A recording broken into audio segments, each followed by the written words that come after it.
আজকে যাব আত্রাই উপজেলায় অবস্থিত শাহগোলার বিখ্যাত মালাই চা খেতে। এটি আহসানগঞ্জ রেলওয়ে স্টেশন।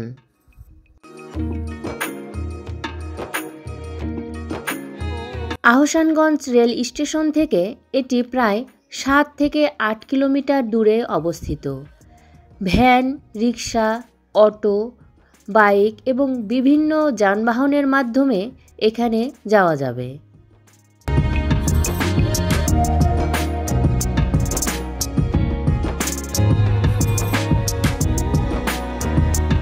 আমরা আত্রাই বাজার থেকে একটি ভ্যান ভাড়া করে এই ভ্যানের মাধ্যমে শাহগোলার উদ্দেশ্যে রওনা দিয়েছি।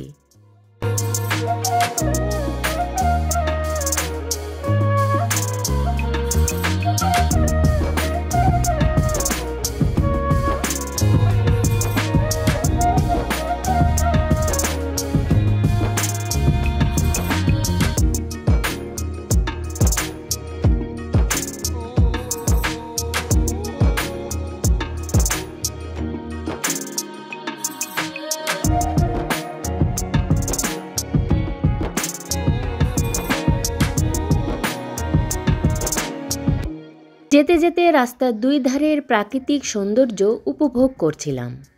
এক পাশে রেল লাইন এবং অন্য পাশে প্রাকৃতিক সৌন্দর্যের এক অপার লীলাভূমি। এক পাশ দিয়ে কখনো ট্রেন ছুটে চলেছে গন্তব্যের খোঁজে, অন্য পাশে প্রাকৃতিক সৌন্দর্য আমাকে সবসময় হাতছানি দিয়ে ডাকছে।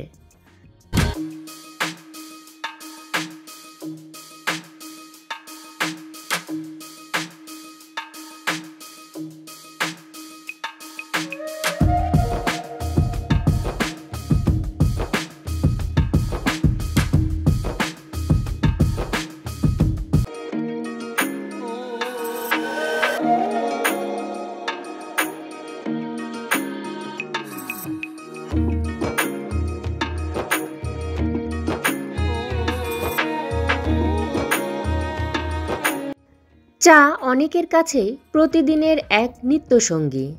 সকালে ও সন্ধ্যায় এক কাপ চায়ের মগে চুমুক না দিলে অনেকের দিন ভালোই কাটে না, আবার অনেকে চা পছন্দও করেন না।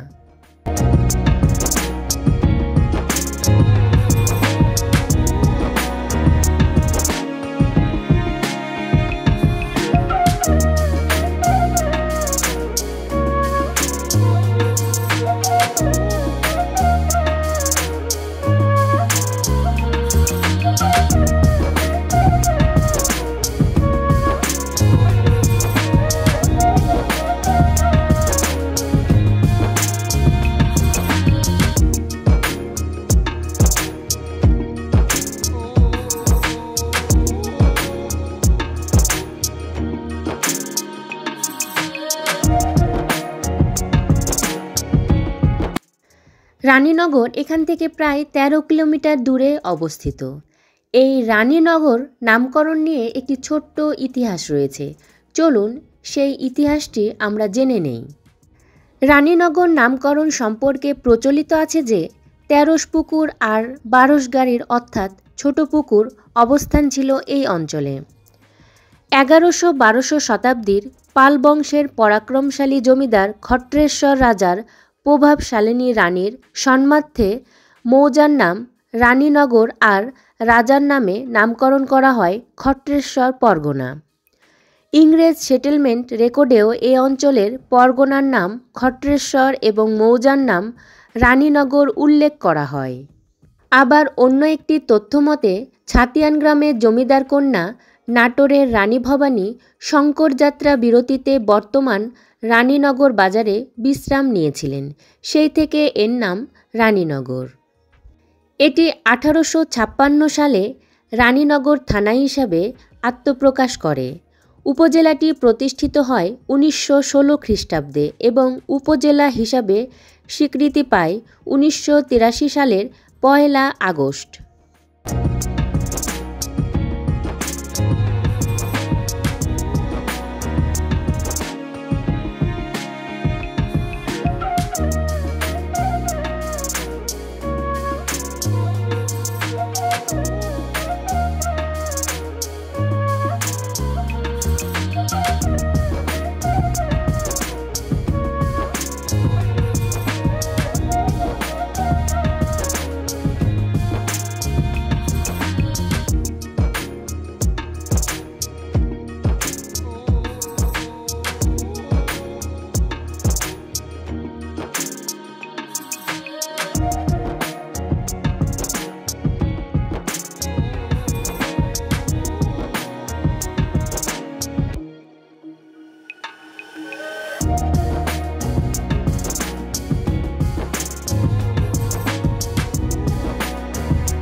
এই সাহাগোলায় একটি জমিদার বাড়ি রয়েছে।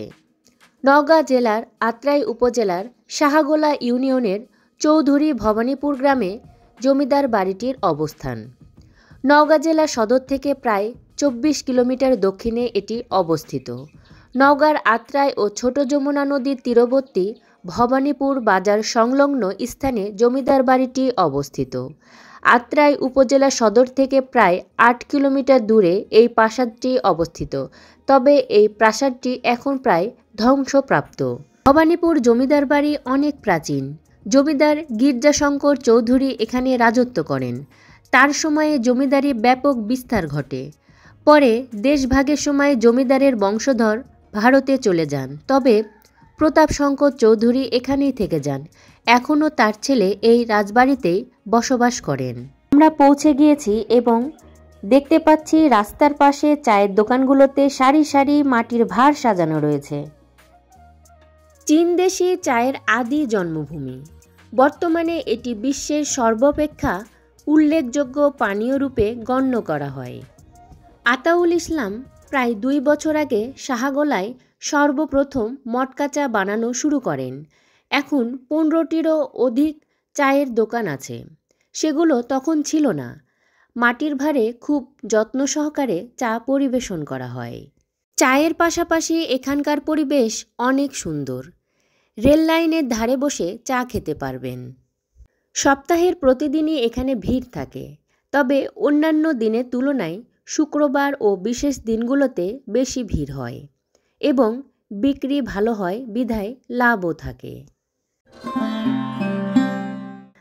মাটির তৈরি ছোট্ট ভাঁড়ে প্রথমে পানি দিয়ে ধুয়ে জ্বলন্ত চুলায় গরম করা হয় এবং উত্তপ্ত গরম হয়ে গেলে সেটিকে নামিয়ে ভেতরে দুধ ঢালা হয়। এরপর বিভিন্ন ধরনের মশলা ও শেষে দেয়া হয় মোটা দুধের সর।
চলুন আশেপাশের এলাকাটা একটু ঘুরে দেখি।